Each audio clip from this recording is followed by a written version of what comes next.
What the Gallatin Yellowstone Wilderness Alliance hopes to do is to convince the American public and the residents and citizens of Montana that protecting the federal lands that are worthy of wilderness designation on the Custer Gallatin National Forest are given that protection through federal legislation.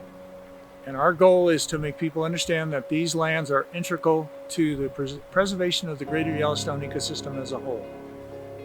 We're here in Greater Yellowstone, our American Serengeti. It is the richest, most intact, grandest ecosystem in the lower 48. The magic here is palpable.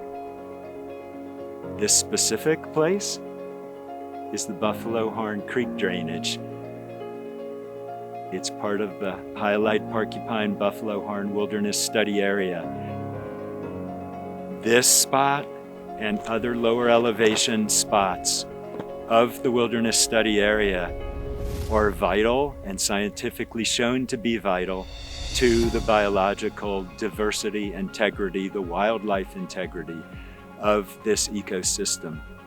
Yet the Forest Service seems primed to accept the proposal of the Gallatin Forest Partnership with its recreation boosters and its compromise first environmental groups who have not spoken to the science who want to cede this area, to sacrifice it, to give it up to mountain biking.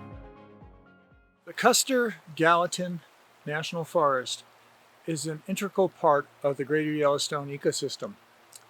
And the wildlands of that national forest are under increasing threat, primarily from growing populations in the Bozeman area and other communities along the margins. And what we're trying to do is to protect that ecological integrity of the ecosystem.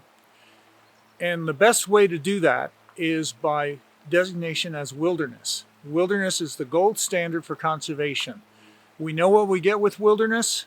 We know what the legal constraints are, and we know that it will protect wildlands and wildlife habitat. In particular, the Gallatin Range is the centerpiece of the roadless lands on the Custer Gallatin National Forest that are unprotected. So our focus is trying to get wilderness designation for all the roadless lands on that mountain range. In particular, the Buffalo Horn Porcupine drainages are critical to the ecological integrity of the Gallatin Range itself, as well as Yellowstone Park. They're immediately adjacent to Yellowstone. It is prime grizzly bear habitat. It is also elk migration route and winter range, and has many other wildlife species, bighorn sheep, wolves, cougars, wolverine, etc., that are found in the northern Rockies. So protecting the Buffalo Horn Porcupine is really one of the most important things that we can do. But that's not the only area that's critical. Okay, here we are up in the Bridger Mountain Range in Montana. So what you're looking at behind me here is a timber sale marker for the North Bridgers timber sale. And we're right on the edge of a roadless area that is unrecognized by the Forest Service, and it's about to be developed with a new road and logging in old growth forest. So these are the kind of places we're concerned about. Now, this was wolverine habitat, still is, but if there's any wolverines left, we haven't found any sign of them in a while. And more disturbance like this logging could seal the deal, so the wolverines may no longer inhabit the Bridger Range. Wolverine is a wilderness-dependent animal. It's kind of a symbol of wilderness, and we're here to say we need to protect these last wild areas like the Bridger Range. The Gallatin Range is the largest unprotected roadless area in Montana. The Porcupine Buffalo Horn area was recognized as early as 1910 by Gifford Pinchot as deserving of wilderness protection for the wildlife values there. In recent years, collaboratives have formed to help the Forest Service resolve conflicts among user groups, such as motorized users and mountain bikers. The Gallatin Collaborative included people who had the time and commercial interest in showing up, but it failed because people could not find common ground. After that, some groups formed the Gallatin Forest Partnership, but grassroots groups were not invited to be at the table. So those who would speak for wildlife were not represented. I'm here in the Highlight Peaks, part of the Highlight Porcupine Buffalo Horn Wilderness Study Area. You can see these big 10,000-foot peaks behind me. These are part of the Gallatin Range of Montana, and this is a roadless area. It's about 250,000 acres of unprotected roadless wilderness. This mountain range has been in several wilderness bills proposed for official wilderness designation. It's never quite made the cut, but it certainly deserves it. Outdoor recreation is very important, I think, to the economy in Montana as well as people's, basic health. And I'm all for recreation. However, we have to realize that recreation can also have some negative impacts. And we need to realize that particularly the speed of recreation, the faster you go, the greater the distances you can travel. So motorized recreation, mountain bikes, anything that increases your efficiency of travel has a greater impact on wildlife than slower kinds of movement like walking. And there's another sort of part of it too, and that is gaining an appreciation for the landscape you're going through and noticing things. You're much more likely to notice tracks on the ground, what flowers are growing there, what sounds are in the woods if you're going slowly. So one of the things that wilderness does is it forces one to travel at a slower pace and notice what's going on around you. And I think that increases your sort of your knowledge as well as your appreciation of the natural world. And that's an important consequence of wilderness designation. For a long time, people have said that the national park is the best idea to come out of the United States. And the national park is a great idea. We've exported it worldwide. But I like what Wallace Stegner said. He said if the national park is our best idea, wilderness is the ultimate refinement of that idea. Wilderness is important for many reasons. First and foremost, it has been shown to be the best way to protect Earth's biodiversity against extinction. Lands protected as wilderness have half the risk of extinction for the species living there as lands that do not.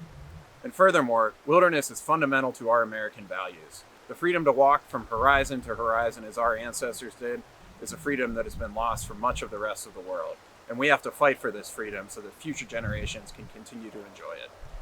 There are a lot of conversations going on right now about the land, about what we want from it, what we think we should do to it. And a common refrain that you hear is that American culture is changing faster than it ever has before. And if we want wildernesses or national parks to stay relevant to people, then they need to change too. I agree that culture is changing in an unprecedented way, but I really draw the opposite conclusion. I think that because we don't know where this is all headed, the value of places that are timeless, where you can have this primordial experience, is only continuing to grow. We evolved from wilderness. Wilderness is our natural habitat, and it shaped us. And it shaped all of the non-human components of our community as well. So if we want life to continue as we know it, then it behooves us to protect and advocate for wilderness so that we can continue to be the best that we can be and to protect our neighbors. The Gallatin Yellowstone Wilderness Alliance was formed to promote the protection of wilderness areas and roadless areas in the northern part of the greater Yellowstone ecosystem, primarily because nobody was doing that job. None of the existing conservation groups were fighting to protect hundreds of thousands of acres of great wildlife habitat. Even though many of us have worked to protect the Gallatin Range as wilderness for decades, the job is still not done. We need permanent protection for the entire range, every last square inch that's roadless. And not just for the wildlife. And of course, we have grizzly bears and wolves and bighorn sheep. We've got a petrified forest that deserves protection. We need it for ourselves. We need some places that the human hand is not dominant. We need it for our sense of self, our souls, and a sense of humility, that there's a larger world out there, a larger wilderness world. This place needs wilderness protection for its ongoing integrity, not floods of energy, thrill-seeking humans that would come with this being a mountain biking mecca. We have a choice. Do we pay the price now of self-restraint, the small price, or do we soon enough pay the very large price of degrading this transcendent place? Who are we? What do we want to become? What do we want our legacy to be? Can we be worthy of the grandeur and quietude of this place?